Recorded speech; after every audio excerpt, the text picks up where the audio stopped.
Azərbaycan cəmiyyətinin siyasi fikir və müqavimət liderlərindən biri olan Tofiq Yaqublu aprelin 1-dən aclıq aksiyasına başlayacağını bildirib. Bu barədə Tofiq Yaqublu müraciət yayıb. Bu müraciətdə deyilir: Mənə qarşı əsassız, qanunsuz və tərbiyəsiz 9 il azadlıqdan məhrum etmə hökmünə etiraz olaraq aprelin 1-dən aclıq aksiyasına başlayıram.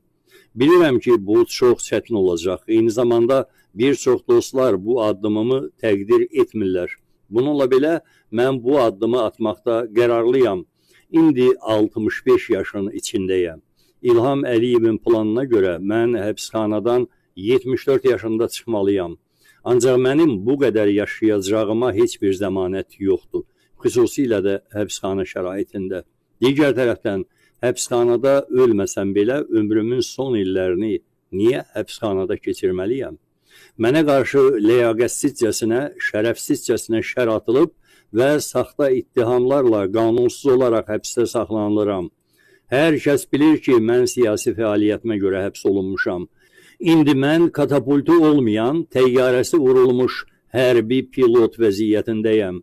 Onsuz da təyyarə meşədə, çöldə və ya dağda düşəcək. Elə isə bunun sonu ölümdürsə, vurulmuş təyyarəni düşmənin hərbi bazasına çırpmaq daha doğru olmazmı? Həmin pilota 15-30 dəqiqə artıq yaşamaq nə verəcək ki? Ona görə də